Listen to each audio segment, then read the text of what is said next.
Բարի երեկո եւ բարի գալուստ հայկական ժամանակ տաղավարում զրուցելու եմ քաղաքացիական պայմանագիր խմբակցության падգամավոր Լուսինե Բադալյանի հետ։ Բարև ձեզ Տիկին Բադալյան։ Բարև ձեզ։ Տիկին Բադալյան, քարոզարշավի արդեն 5-րդ օրն է, վերջին 4 օրերին առնվազն մենք լսել ենք ամենատարբեր հայտարարություններ, դրանցից մի քանիսին անդրադառնամ, օրինակ Ծառուկյանը խոսում էր Ռուսաստանի հետ առևտրաշրջանառության մասին, խոսում էր իր բառերով ասեմ խոպանչիների եւ խոպան գնալու մասին, թե ինչքան կարեւոր է Ռուսաստանը մեզ համար։ Ռոբերտ Քոչարյանը ասում էր, իդեպ Ռուսաստանը մի օր կարող է համբերությունից դուրս գալ եւ մեզ օրինակ դուրս շպրտել ԵԱՏՄ-ից այդ դեպքում ինչ ենք անելու։ Սամվել Կարապետյանը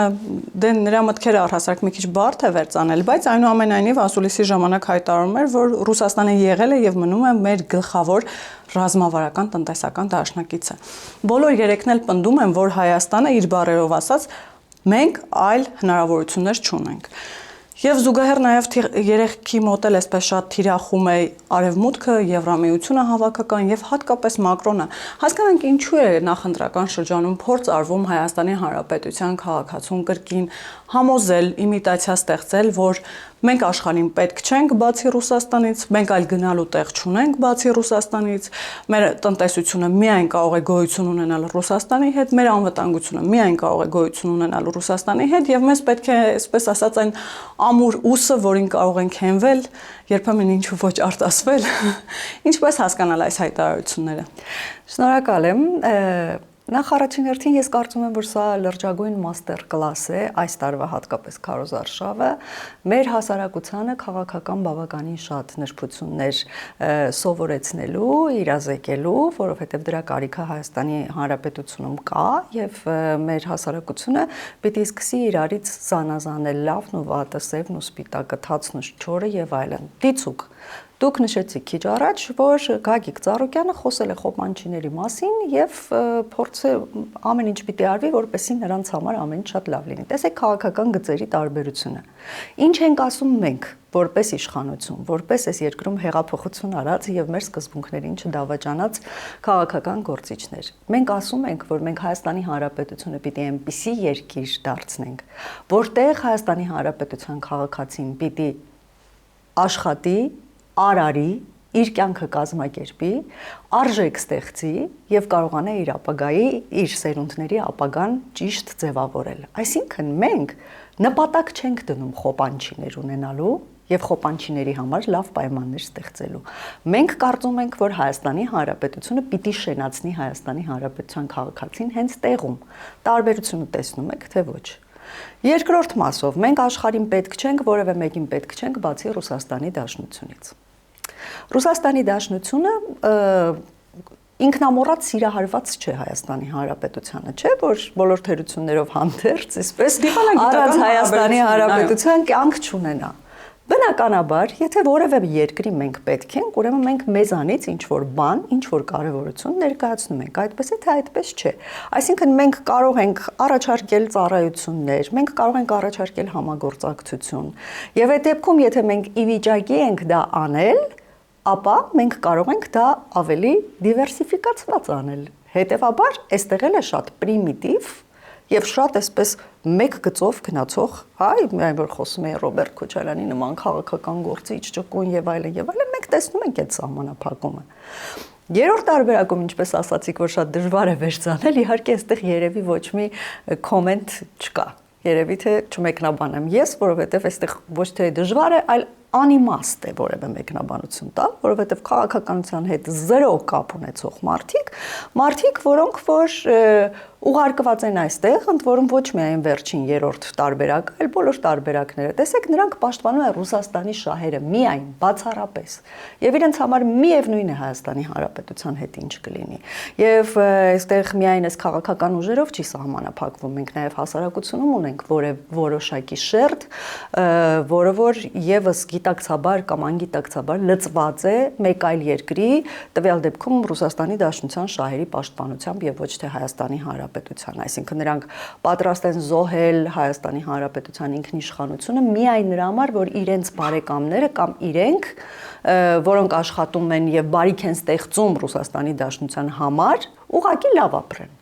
նրանց լավ ապրելու համար մենք հարաբերությունները չփչացնենք, մենք այլ քաղաքական գիծ չունենանք, մեկ այլ ուղղությամբ չշարժվենք, Հայաստանի Հանրապետության բարօրության մասին չմտածենք, միայն նրա համար, որ իրենք այնտեղ նեղություն չկրեն։ Այսինքն չեմ բարեհաճում Հայաստանի Հանրապետությունում ապրել եւ արարել, բայց հերվից այսպես խորը հայրենասիրական քարոզներ են տանում, բայց եթե մենք դրա խորքում նայենք,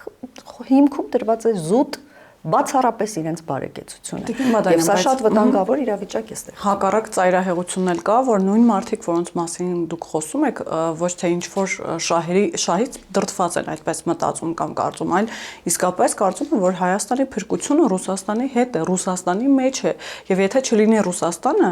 Հայաստանին ինչ-որ երևակայական ուժեր, երկրներ, հարևան երկրներ կուլ են տալու։ Հայաստանի Հանրապետությունը այս բային փրկության կարիք չունի։ Հայաստանի Հանրապետությունը երբ որ ուներ փրկության կարիք, իրենց նշած երկրները Հայաստանի Հանրապետությանը փրկության չեկան։ Եվ ես չեմ հոգնի սա կրկնել եւ անընդհատ կկրկնեմ այնքան, մինչեւ մարդկանց հիշողությունը թարմանա, ընդ որում ոչ վաղանցյալում տեղի ունեցած հիշողությունը եւ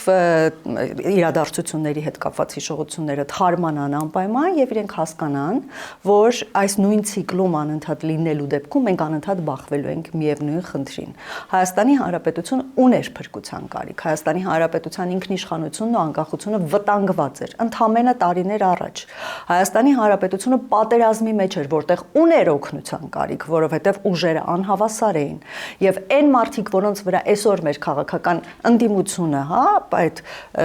իրենց պոտենցիալ իշխանություն հորջորճող քաղաքական ուժերը սատարում են մի երկրի, որ այդ ժամանակ լքեց Հայաստանի եւ ոչ միայն լքեց, այլ նաեւ որոշակիորեն աջակցեց Հայաստանի Հանրապետության թշնամիներին։ Եվ հետեւաբար ինչի մասին է խոսում այս քաղաքական ուժերը։ Այսօր Հայաստանի Հանրապետությունը փրկության կարիք չունի, որովհետեւ եկավ մի պահ, երբ որ Հայաստանի Հանրապետությունը իր հույսը դրեց բացառապես իր ուժերի վրա, բացառապես իր ժողովրդի վրա եւ ժողովուրդ եւ իշխանություն իրար հետ ինչպես որ եղել էր այդ պայմանագիրը քաղաքացիական պայմանագրի եւ ժողովրդի միջև շատ անկեղծ եւ ազնիվ իրար հետ զրուցելով դուրս եկան այդ իրավիճակից փրկվեցին եւ այլևս փրկության կարիք չունի եւ թող այս ընդդիմությունը այլևս փրկիչներ չփնտրի այն էլ շատ սխալ տեղերում մենք արդեն վերջին օրերի ընթացքում, վերջին շաբաթների ընթացքում տեսանք Հայաստանի Հանրապետությունը ինչ նշանակություն ունի համաշխարհային քաղաքական քարտեզի վրա։ Մենք տեսանք, թե Հայաստանի Հանրապետությունը ինչպիսի հարգանքի, ինչպիսի երբեմն տեղ-տեղ նաև մեծարանքի, ինչպիսի կարևորության է արժանանում շատ քաղաքակիրթ եւ զարգացած երկրների համար, եւ կարծում եմ, որ այդ ընդդիմությունը, որի իր փրկությունը տեսնում է միայն մեկ այլ երկրի մեջ, եթե ինչպես ասում են բարձրանար երկինքիչներ ներքև հաստատ ամբողջ աշխարհի մեծամեծներին միանգամից Հայաստանի Հանրապետությունում հավաքելու հնարավորություն երբեք չեր ունենա։ Դա նրանք սադրիչ գործողություն են իդեպ համարում, վտանգավոր գործողություն Հայաստանի համար։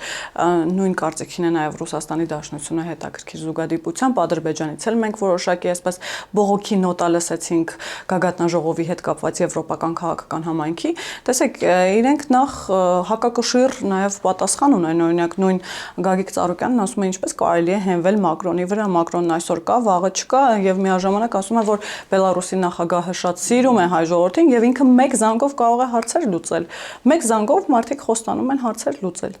Ուրեմն Գագիկ Ծառուկյանը իր ամբողջ կուսակցությամբ հենվում է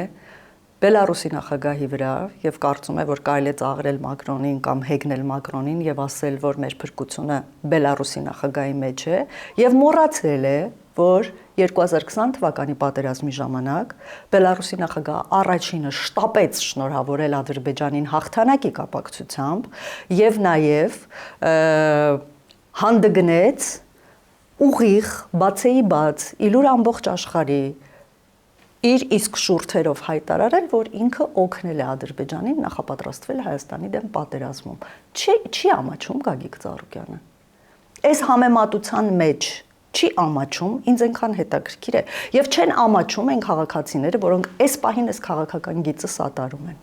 Տիկին Բադալյան, տեսեք, այստեղ մեկ նրբություն կա, ասում է Մակրոնը, օրինակ այսօր կա, վաղը չկա, հաջորդ ընտրություններում կարող է չվերընտրվել, բայց ենթադրում եմ նկատի ունի, որ նույն Վլադիմիր Պուտինը եւ կամ Բելարուսի նախագահ Լուկաշենկոն հավերժ են ամեն դեպքում։ Եվ հավերժ նույն կերպ մի փոքր ցինիզմով իրենց խոսքի մեջ կշնորհավորեն Ադրբեջանի եւ բոլոր Հայաստանի Հանրապետությունը, եթե բախումներ ունենա կամ խնդիրներ ունենա որևէ երկրի հետ, կշնորհավորեն եւ կօգնեն նախապատրաստվել Հայաստանի դեմ պատերազմին, այսինքն հավերժ, որովհետեւ նրանք հավերժ են։ Իսկ մենք այդ փորձը ունենք, չէ՞։ Եվ հետեւաբար սա նույնպես քննարկման կարիք չի զգում եւ ես վստահ եմ, առավել քան վստահ եմ, որ Հայաստանի Հանրապետության ժողովուրդը այս ամենը շատ լավ հիշում է, շատ լավ մտապահել է եւ նաեւ շատ լավ տեսնում է, թե ինչպես ենք մենք փորձում այլընտրանքային ճանապարհներով Հայաստանի Հանրապետության անվտանգային բարձիկները ել ավելի շատացնել եւ ել ավելի խուսափել այն արհավիրքներից, որոնք որ կարող են կրկնվել մեր կյանքում, կարող են կրկնվել։ Անվտանգային բարձիկներից խոսեցիք, նախքան Ռուսաստանի Դաշնությունից հնչող հայտարարություններին անդրադառնալը, տեսեք Ռոբերտ Քոչարյանը Գեղարքունիքի մարզում երբ իր աջակիցների հետ էր հանդիպում, խոսեց նրա մասին, որ բառացի եթե չմեջ բերեմ, բայց մոտավորապես ենթատեքստը այն էր, որ ձեր ուժը քաղաքական թքած ունի բանակի վրա, բանակի ռեֆորմների վրա, այսօր զինվոր իրեն գնահատված չի զգում, իսկ իր ժամանակ իրենք բարբերաբար վերանայում էին աշխատավարձը եւ քաղաքացիներից մեկի շուրթերից էլ հնչեց, որ Ալիևն էլ դողում էր, երբ Քոչարյանի անունն էր լսում։ Շատ լավ, էլի նախընտրական քարոզարշավի շրջան է եւ ում խելքին ինչ փչի կարող է հայտարարել, բայց կարծում եմ էլի մենք բոլորս որպես էլի Հայաստանի Հանրապետության քաղաքացիներ հրաշալի հիշում ենք մեր բանակի պայմանները, որովհետև բոլորիս ընտանիքներում եղել են մարդիկ, որդիներ, զավակներ, եղբայրներ, հայրեր, բարեկամներ, որոնք որ ծառայել են Հայաստանի Հանրապետության բանակում եւ ցինիզմն էլ ունի չափ ու սահման, հա, երբ այն պայմանները, որում որ ծառայել են մեր եղբայրները կամ օրինակ իմ սերնդակիցները եւ այն պայմաններում, որ ծառայում են այսօր մեր զավակները, դրանք իհարկե համեմատելու հնարավորություն մենք ունենք, այնպես որ Ռոբերտ Քոչարյանը թող չխոսի բանակի մասին, առավել եւս երբ որ մենք խոսում ենք նախորդ շրջանում ինչ զենք զինամթերքով էին պաշտպանվում մեր զինվորները եւ ինչպիսի պայմաններում էին կռվում եւ այսօր ինչպիսի ամրաշինական աշխատանքներ են տարվել Հայաստանի Հանրապետության ողջ սահմանի երկայնքով, էլի թող լռեն, էլի մարդիկ տեսնում են այդ ամենը, մարդիկ գնում են տեսնում են եւ ինչ որ քաղաքացիներ, որոնք իրենց աշխարհայացքի կամ գրագիտության շրջանակներում այդպիսի ընկալում ունեն, որ Ալիևը Ռոբերտ Քոչարյանի անունը լսում էր, դողում էր, թող շարունակեն այդ հեքիաթներով ապրել։ Լավ, Ռուսաստանից եկող հայտարարություններին նաև անդրադառնանք, ԱԳՆ պաշտոնյա Միխայել Կալուգինն է այսօր խոսել այն մասին, որ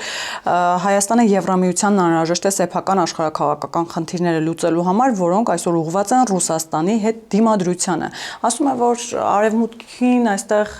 կամ արևմուտքի հետաքրքրությունը Հայաստանի հանդեպ այնքանով է, որքանով որ նրանք ուզում են կոպիտ ասած վատություն անել Ռուսաստանին եւ հիմա Հայաստանին օգտագործում են նաեւ իրենց դեմ։ Չմոռանանք, որ օրեր առաջ էլ Վլադիմիր Պուտինը խոսում էր, որ Հայաստանը պիտի կողմնորոշվի արագ, ԵԱՏՄ-ում է մնում, թե ԵՄ է գնում, արագ պիտի հանրակրվի անի, որպեսզի ժողովրդի արձագանքը նաեւ հասկանան ու իրենք էլ անհրաժեշտ քայլեր անեն եւ տողատակում հիշեցնում էր օրինակ Ուկրաինայի օրինակը, ասում էր չմոռանանք ինչպես սկսվեց այդ գործողությունները, Ուկրաինան էլ էր ձգտում ԵՄ։ Հիմա սա անվտանգային ռիսկ չէ, սրանք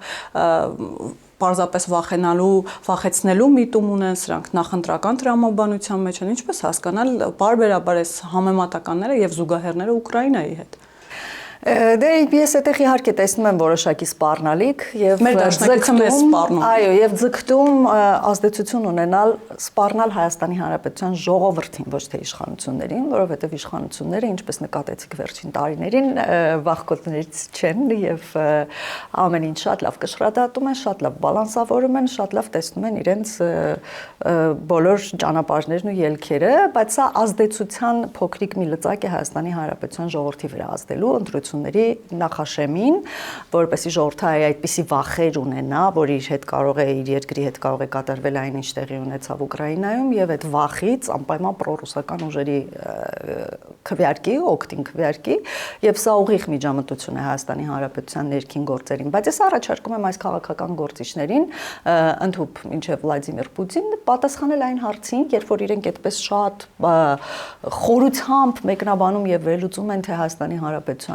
Հայաստանի Հանրապետությունը Եվրոմիությանը ինչի համար է պետք, անհրաժեշտ, բայց իրենց ինչի համար է պետք։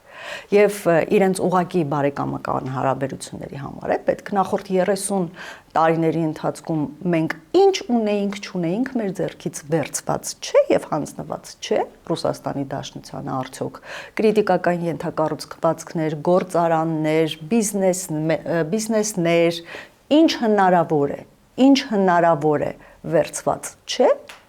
այսինքն ավելի շատ տվել են, քան վերցրել են մեզանից, կամ ինչ են տվել։ Այս մասին նրանք պատրաստվում են երբևէ խոսել, ինչ անվտանգություն, քանի պատերազմ մենք ունեցանք այս ամբողջ ընթացքում, ինչ անվտանգության մասին է խոսքը։ Անվտանգությունը արդեն այն է, երբ որ Ալիևը վերջին մի քանի օրերի իր ելույթներում պարբերաբար շեշտում է, որ ինքը չի պատրաստվում Հայաստանի Հանրապետության հետ ունենալ սահմանային լարվածություն։ Այն պարզ պատճառով, որ չունի խնդիրներ լուծելու, բոլոր խնդիրները լուծված են, խաղաղությունը հաստատված է եւ մենք շարժվում ենք խաղաղ ճանապարհով, խաղաղ համագործակցության պայմաններում։ Սա է անվտանգությունը։ Անվտանգությունը Հայաստանի Հանրապետության հարևանների հետ հարաբերությունները անընդհատ օգտագործել, որպեսզի էլի մի բան փոկել Հայաստանի Հանրապետությունից, դա չի անվտանգությունը։ Դա չի անվտանգությունը եւ կարծում եմ, որ մեր ժողովուրդը դա շատ լավ արդեն հասցրել է հասկանալ։ Ես կարծում եմ, որ բոլորս էլ գիտակցում ենք, որ անթույլատրելի է Հայաստանի Հանրապետության ներքին գործերին այս աստիճան խառնվելը, ինչպես որ անում է Վլադիմիր Պուտինը, իսկ նրա առաջարկությունը եւ իր շրջապատը, իսկ այն առաջարկությանը, որ Հայաստանի Հանրապետությունը թող դնի հանրաքվեի եւ ժողովուրդը որոշի, ուրեմն ոչ մի գյուտ չկա այստեղ, հեծանիվ չի հորինվել, որովհետեւ տարիներ շարունակ մենք ասում ենք, երբ որ կգա այն պահը, երբ որ մենք հստակ կորոշենք, բնական է չէ, որ Հայաստանի Հանրապետությունը չի կարող երկու մաքսային կազմակերպություններում գոյություն ունենալ։ Հայաստանի Հանրապետությունը պիտի ընտրություն կատարի։ Եվ երբ որ կգա արդեն հստակ ընտրության ժամանակը, մեր օրենսդրությունն է պահանջում, ոչ թե դա մեր բարի կամքի դրսևորումը կլինի հանրաքվեն կամ Վլադիմիր Պուտինի թույլատվությունը կամ առաջարկությունը։ Հայաստանի Հանրապետության օրենսդրությունը հուշում է, որ վեր պետական կառույցին միանալու համար Հայաստանի Հանրապետությունը պիտի անցկացնի հանրաքվե եւ ժողովուրդը պիտի որոշի միանալ թե չմիանալ։ Այնպես որ մենք մեր մտադրությունները արդեն հայտնել ենք, ընդ որում օրենքի տեսքով նաեւ, որ Հայաստանի Հանրապետությունը ունի ցանկություն միանալու եվրոպական ընտանիքին եւ իր կյանքը կազմակերպելու այդ առաքային համակարգում Եվրոպական միությունը արդեն տեսնում եք, որ քայլ-քայլ փորձում է այսպես Հայաստանի Հանրապետությանը տալ հնարավորություններ, որպեսզի մենք կարողանանք համապատասխանել այդ ստանդարտներին, որովհետև այստեղ միայն այսպես ցանկության մասին չէ խոսքը։ Մենք նաև պիտի կարողանանք մեր օրենսդրությունը, մեր կենսակերպը, մեր որակի չափանիշները, ամեն ինչը համապատասխանեցնել եվրոպական ստանդարտներին եւ մենք այդ ճանապարհով գնում ենք եւ անկախ նրանից թե մեր ժողովրդի վերջո ինչ կորոշի, մենք գնում ենք եվրոպական ընտանիքին միանալու ճանապարհով, թե մեկ այլ ճանապարհով, միևնույն այդ ստանդարտների բարձրացումը օգուտից բացի որևէ բան մեր երկրին չի տալու։ Եվ հետեւաբար, երբ որ վերջնական հնարավորությունը մենք կտեսնենք եւ որոշումը կընդունենք, որպես քաղաքական ուժ, այդ ժամանակ արդեն ժողովուրդը կորոշի, մեզ տալիս է հնարավորությունը, թե ոչ հանրաքվեով օրենքի շրջանակներ։ Տիկին Բադալյան, քանի որ միջամտության մասին խոսեցիք, այսպես հյուսիսից եկող, օրինակ նույն մեր հյուսիսային բարեկամները եւ դաշնակիցները նույնպես այդ իմաստով անհանգստություններ ունեն, ասում են, որ արևմուտքի միջամտությունները Հայաստանի ներքաղաքական process-ներին եւ այս ընտրություններին անընդունելի է եւ շատ մեծ ծավալի է եւ նրանք անգամ վախենում են, որ մոլդովական սցենարը կարող է այստեղ տեղի ունենալ, չգիտեմ ինչ նկատի ունեն անկեղծ ասած մոլդովական սցենար ասելով, եւ անգամ այս պահը մի քանի անգամ առնվազն հնչել են հայտարարություններ, որ եթե քաղաքացիական պայմանագիրը հաղթի, իրենք չեն Ռուսաստանը չի ճանաչելու այդ ընտրությունները։ Դա իրենց խնդիրն է։ Դա իրենց խնդիրն է, բնականաբար, որովհետև իրենք շատ զանազան մեթոդների դիմեցին, որպեսզի Հայաստանի Հանրապետությունում իրենց կողմից հովանավորվող ուժերը կան իշխանության, ընդ որում ամեն գնով կան իշխանության, այսինքն դա կլինի փողոցային պայքար, դա կլինի ֆիզիկական բռնության պայմաններում, դրանից կտուժեն Հայաստանի Հանրապետության քաղաքացիները, թե ոչ, դա կլինի ահաբեկչության միջոցով, դա կլինի ընտրությունների միջոցով։ Իհարկե արդեն հասկացան, որ բոլոր գործիքները սպառված են եւ Հայաստանի Հանրապետությունը այնքան ի հեճուկս իրենց պատկերացումների, այնքան կայացած ինստիտուտներ ունի եւ այնքան կայացած երկիր է, որ այդ իրենց մեթոդները այստեղ չեն գործում, ահաբեկչություն եւ այլն, եւ մնացած բոլոր մեթոդները իշխանությունը զավթել, վերցնել, հեղաշրջման միջոցով անել չեն աշխատում եւ հիմա վերջին հույսը մնացել են ընտրությունները։ Սա ես հաղթանակ եմ համարում մեր իշխանության կողմից։ Ես կարծում եմ, որ Հայաստանի Հանրապետության ժողովուրդը հաղթել է բոլոր ավտորիտար ռեժիմներին, նրանով որ ցույց է տվել, որ որևէ մեկի մտքով չանցնի խառնվել Հայաստանի Հանրապետության ներքին հարցերին եւ հիմա արդեն փորձում են այսպես քաղաքական ագիտացիայի ճանապարհով մի քիչ ազդել Հայաստանի Հանրապետության քաղաքացիների ընտրության վրա, բայց թողնենք, ես վստահ եմ, որ սա էլ չի աշխատելու։ Հիմա ինչ վերաբերում է Հայաստանի Հանրապետության ներքին գործերի միջամտությանը Եվրոպայի կողմից, Եվրոպան որևէ մեկ անգամ, եթե դուք լսել եք, որևէ մի առաջնորդ եվրոպական Հայաստանի Հանրապետությանը չի ասել կողմնորոշվիր, ընտրում ես կամ սա կամ նա։ Այդպիսի բան չի եղել։ Եվրոպական որևէ առաջնորդ Հայաստանի Հանրապետության քաղաքացու վրա ճնշում չի գործադրում շատ տարբեր ճանապարհներով, լինի դա հիբրիդային պատերազմի տարբեր գործիքներ կիրառելու տեսքով, լինի դա ուղիղ երկրի առաջնորդի կողմից ինչ որ բաներ ասելու, փոխարենը մենք տեսնում ենք ճիշտ հակառակը Ռուսաստանի Դաշնության կողմից։ Մենք տեսնում ենք, որ Վլադիմիր Պուտինը նույնիսկ անձամբ կարելի ասել պահանջում է, որ Հայաստանի Հանրապետությունը խախտի իր սահմանադրությունը եւ օրենքը եւ թույլ տալ իր համակրելի քաղաքական ուժերին մասնակցել ընտրություններին։ Եվ այդքանից հետո այս աստիճան հստակ եւ պարզ միջամտությանը Հայաստանի Հանրապետության ներքաղաքական կյանքին եւ ներքին գործերին, այդքանից հետո մեղադրում են մեկ այլ կառույցի կամ երկրի կամ որևէ երկրի նախագահ Հայաստանի Հանրապետության ներքին գործերին միջամտելու հարցում Հայաստանի Հանրապետությունը եւ Հայաստանի Հանրապետության իշխանությունները իդեմս մեզ որևէ երկրի, ոչ միայն Ռուսաստանի Դաշնությանը, աշխարհի վրա որևէ երկրի ղեկավարի թույլ չեն տալիս խառնվել իր ներքին գործերին, որովհետեւ մենք ժողովրդի հետ մեր օրգանական կապը մեզ թույլ է տալիս հասկանալ ինչ է ուզում ժողովուրդը, ինչպիսին է ուզում տեսնել իր երկիրը, եւ մենք ունենք այնքան քաղաքական կամք, որ մեր ժողովրդի ցանկությունը դարձնենք իրականություն։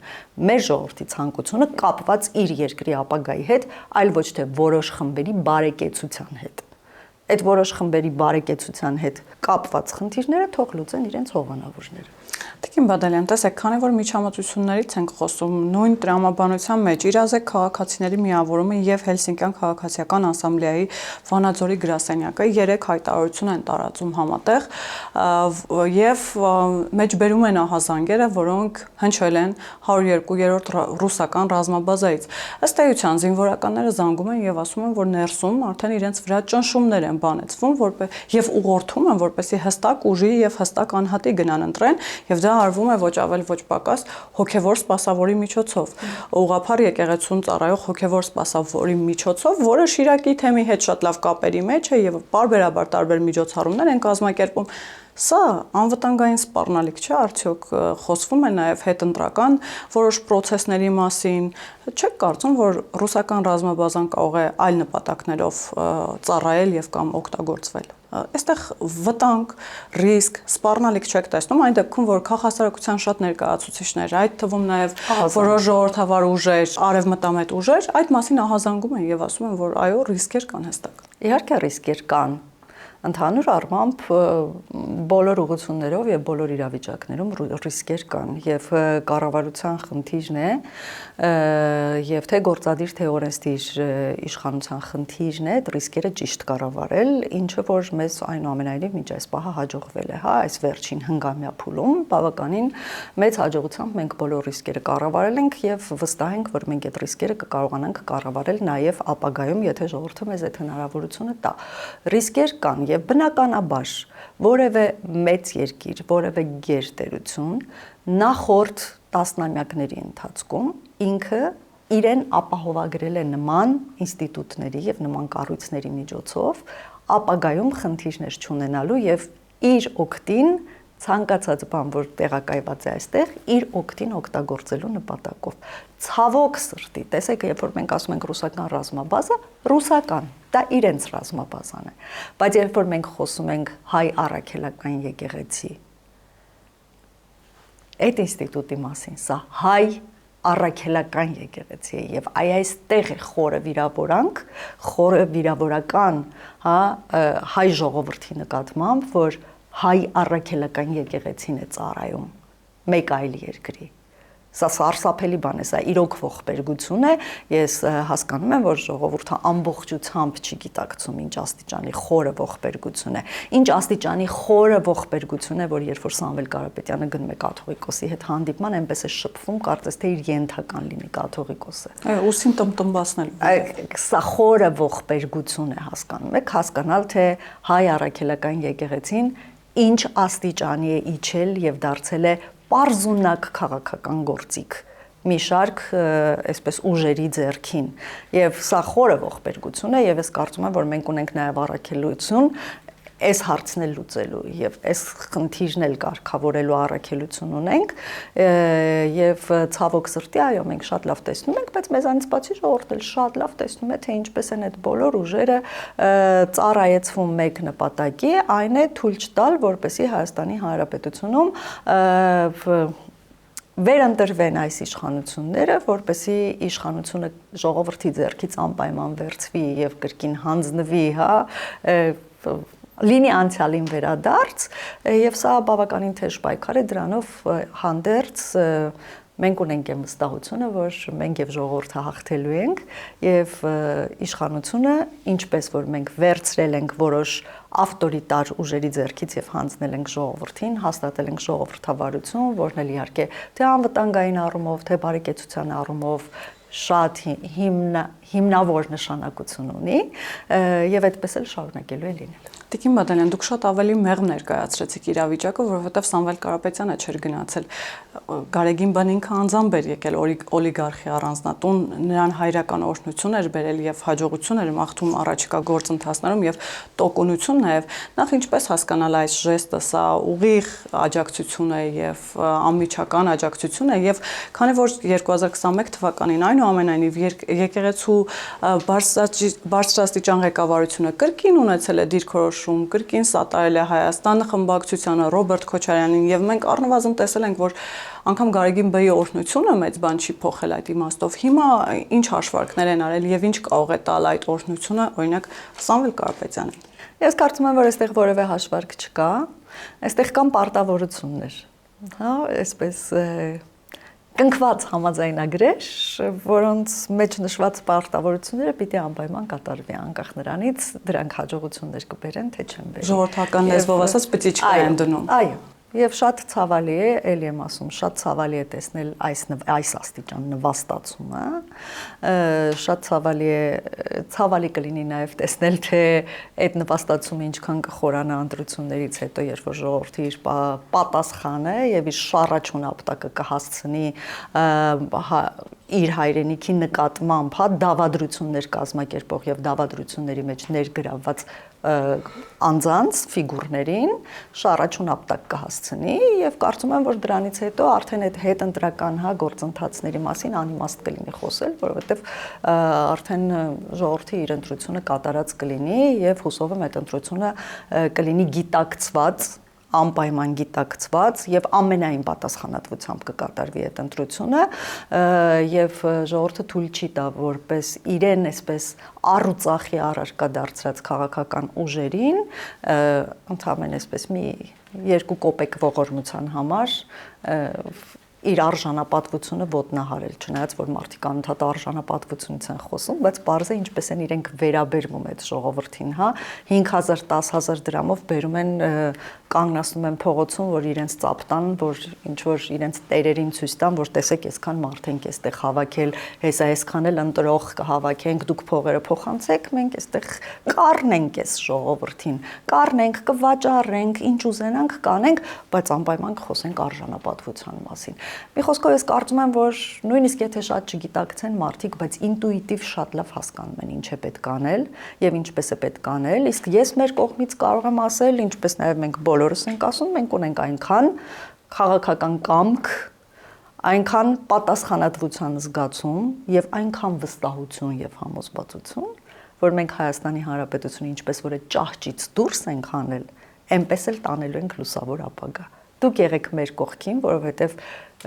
մեր ժողովուրդը մեր կողքին եղել է ավելի ծանր պայմաններում եւս։ Այսօր արդեն պայմանները այդքան ծանր չեն, պետք չի ուշադրություն դարձնել այդ հուսահատության, հա, ճիչերին, այդ սպառնալիքներին, պետք չի, որովհետեւ այո, անհամեմատ անվտանգ է Հայաստանի Հանրապետության վիճակն այս պահին, էլի կանգնեք մեր կողքին եւ մենք բոլորս ուսուսի տված կգնանք դեպի լուսավոր ապագա։ Տիկին Բադալյան, վերջին ամփոփելով, քանի որ դուք այսօր էլ կրում եք հայտնի քարտեզը, որը ինչ որ իմաստով ձեր քաղաքական ուժի մոտ արդեն թրենդային է դարձել, բայց վերջին շրջանում նաև պարբերաբար հայտնվում է ամենատարբեր թիրախի կենտրոնում, օրինակ վերջին օրերին որքան էլ որ ձեր քարոզարշավը այսպես շատ բաց է ուղիղ եթերներում, մարդիկ կարող են հանգիստ հետևել, թե ուր եք գնում, ում հետ եք հանդիպում, ինչպիսի արձագանքներ եք ստանում, բայց ընդդիմադիր շրջանակները այսպես պնդում են, որ որոշ դեպքերում դիմադրություն են քաղաքացիները ցույց տալիս, չեն ընդունում, անհամաձայնություններ ունեն այս քարտեզի հետ կապված, նաև բացահայտ դրա մասին խոսում են ամենատարբեր քաղաքական ուժեր, երկրորդ նախագահը ասում է, մեզ ստիպում են պարփակվել այս քարտեզի մեջ։ Հիմա կուզենամ դուք ամփոփելով վերջին օրերին քարոզարշավի այդ ստացած ազդակները, ինչ ազդակներ եք ստանում եւ արդյոք մարդիկ իրենց ճնշված ու նեղված են զգում, որ դուք ստիպում եք պարփակվել այս քարտեզի մեջ։ Թե այնուամենայնիվ ընդլայնվելու, այսպես ասած, միտումներ ունեն, ինչպես Քոչարյանն է ասում։ Ես չեմ նկատել ոչ միայն այս մի քանի օրերի ընթացքում, այլ նաև հիշում եք նախորդ ամիսներին մեր ներկուսակցական, հա, քարոզարշավի շրջանակներում եւս մենք մարզերում էինք եւ օգտվում էինք առիթից ժողովրդի հետ շփվում էինք եւ մենք ընդհանրապես անընդհատ ժողովրդի հետ շփվում ենք, որևէ պահի մենք չենք կտրվել ժողովրդից, ես երբեք գեթ մեկ քաղաքացու կողմից չեմ նկատել, որ իրեն այդ քաղաքացին ճնշված է զգում այս քարտեզի շրջանակներում եւ ձգտումներ ունի այլ հողեր նվաճելու, այլ երկրների տարածքային ամբողջականությունը խախտելու, որևէ դեպքում ես դա չեմ նկատել եւ կարծում եմ, որ սա հերթական միֆն է, որը ստեղծվում է հակահայկական ուժերի կողմից եւ դա որպես ժողովրդի ցանկություն ներկայացվում է մարդկանց։ Ինչ վերաբերում է դեպ ներողությունը ռուսական հեռուստաալիքներում վերջին շրջանում ինչ որ հաղորդումներ են հեռարձակվում, որտեղ Արցախը կրկին Հայաստանի կազմում է։ Ռուսական հաղորդումներում ամենասարսափելի, ամենահիմար, ամենաանհեթեթ բաներն են անդադ քննարկվում, սա թողնենք, սրան ընդհանրապես չանդրադառնանք, դա իրենց խնդիրն է։ Ինչ վերաբերում է դիմադրությանը կամ երբեմն հանդիպող հակառակ կարծիքներին, երբեմն նույնիսկ հա այսպես էմոցիոնալ ավելի արտահայտ չամիջոցներին, ես դա եւս դրական եմ գնահատում, որովհետեւ մենք երբ որ խոսում ենք ժողովրդավարության մասին, մենք ավտորիտար պետություն չենք, այստեղ ժողովրդավարություն է, ժողովուրդը իր կարծիքը արտահայտելու հնարավորություն ունի եւ մենք ենք իրեն տվել այդ հնարավորությունը եւ մենք ենք տվել հնարավորությունը քննադատելու մեզ, վիճելու եւ բանավիճելու մեզ այդ որպես իշխանություն, ազատություն ենք տվել իր կարծիքը արտահայտելու, իսկ մարդիկ շատ տարբեր են, մարդկանց կրթության աստիճանն է տարբեր, մարդկանց հուզական վիճակն է տարբեր շատ եւ փառք Աստծո, որ մենք այսօր ապրում ենք այնպիսի պետությունում, որտեղ յուրաքանչյուրը ունի իր կարծիքը արտահայտելու հնարավորություն, իսկ մեր պարտավորությունն է լսելու այդ կարծիքը եւ մարդկանց բովանդակային, փաստարկված, ճիշտ կերպով ինֆորմացիա հասցնելու։ Եվ մենք դա անում ենք, եւ մենք դա արել ենք միշտ, իսկ հիմա անում ենք արդեն օրնիբում, որովհետեւ քարոզարշավի շրջանը եւ սա մեծ հնարավորություն է հասարակության հետ շփվելու, քննարկելու, տեսակետներ փոխանցելու, իմանալու նրանց զգացողություններն ու ցանկությունները եւ ըստ դրա առաջնորդվելու եւ շարժվելու առաջ։ Ի տարբերություն մեր հայտնի ընդդիմության, որ ուղղակի առուծախով է զբաղված։ Մարդ է առնում գլխականակ։ եւ գլխաքանակ է վաճառում։ Տիկին Բադալյան, բայց եկեք նաև փաստենք, որ ժողովրդավարությունը եւ այդ հնարավորությունը, որ դուք ընձեռել եք նաև քաղաքացիներին ձեր հետ գալ, բանավիճել եւ ազատ իրենց կամքը արտահայտել, նաև որոշակիորեն դիսկոմֆորտ է ստեղծել որոշ ուժերի կամ անհատների համար։ Օրինակ նույն երկրորդ նախագահը օրեր շրջում էր եւ քաղաքացիներից մեկը նրան ասաց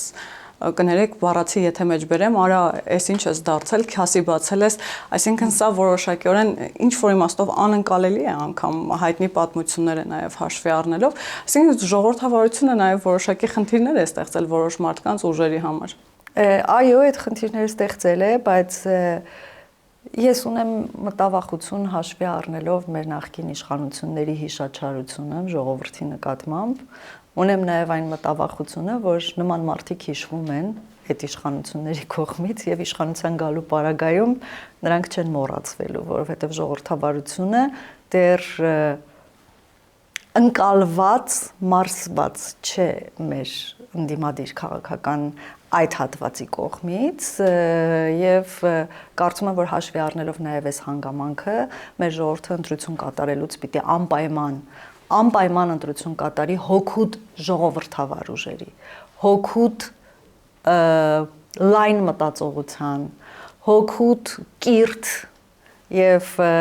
իրականում հայրենասիրական, այսպես քաղաքական ուժերի, այն ուժերի, որոնք ոչ թե խոսում են հայրենասիրության մասին, այլ նրանք իրոք սիրում են իրենց հայրենիքը եւ ուզում են ծառայել իրենց հայրենիքին։ Եվ կարծում եմ, որ սա այն դրվագներից է, որը որ նաեւ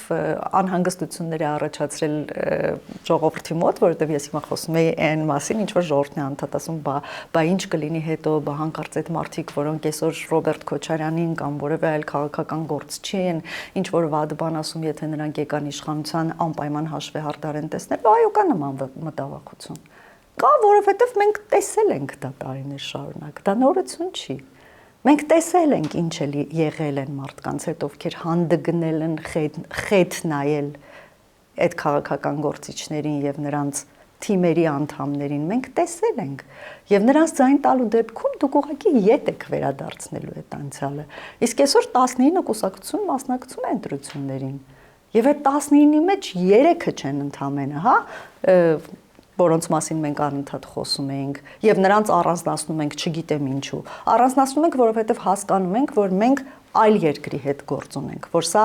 արտաքին քաղաքականությանը վերաբերող հարց է, ներքաղաքական խնդիր չէ, բայց կարելի է մյուս քաղաքական կուսակցությունների մեջ էլ հետևել նրանց նախընտրական ծրագրերին, տեսլականներին ծանոթանալ եւ ընտրության համար կա բազմազանություն բավականին լուրջ եւ կարծում եմ, որ միևնույն է ամեն ինչ լավ կլինի։ Եվ ընտրությունը այնուամենայնիվ տարբեր երկընտրանքներ է առաջարկվում, ստացվում է նաև անցյալի ու ապագայի միջև է, քանի որ ասացիք նրանց ընտրելով վերադարձնում ենք անցյալը։ Այո, միանշանակ դրանց ընտրելով վերադարձնում են մարդիկ անցյալը եւ ես հիմա չեմ ուզում ճնշում գործադրել Հայաստանի Հանրապետության քաղաքացիների վրա եւ վախեցնել կամ հա, այսպես ինչպես կընկալվի շանտաժ անել։ Ես ուղղակի ուզում եմ ասել ինչը ինչպես է լինելու եւ տալ հնարավորություն, որպեսզի մարդիկ իրենց ներսում այդ որոշումը գիտակցված կայացնեն եւ արդեն կայացված որոշմամբ գնան ընտրություն կատարելու եւ սա այն քարոզարշավն է այս ընթացքում, որը ձևական չի, որը իրոք քարոզարշավ է եւ մենք մեր գործողություններով կարողացել ենք ստիպել, որպեսզի հենց այդ քաղաքական ուժերը եւս անեն քարոզարշավ։ Այսպիսի բան դուք հիշում եք, որ որևէ ձեր նշած քաղաքական գործիչները այսպես փողոց, տուն, քաղաքացի առ քաղաքացի զրուցեն, երբեմն տհաճ իրավիճակները կուլ տան, մենք նրանց սովորեցրել ենք անել քարոզարշավ, մենք նրանց սովորեցրել ենք այս տարիների ընթացքում ժողովրդի հետ շփվել։ Եվ սա էլ կարելի է մեր փոքրիկ հաջողությունների շարքին գրանցել եւ շարժվել առաջ։ Շնորհակալ եմ Տիկին Բադալյան։ Ես էլ միշտ։ Հիշեցնեմ, որ զրուցակիցս քաղաքացիական պայմանագիր խմբակցության պատգամավոր Լուսինե Բադալյանն էր։ Կհանդիպենք։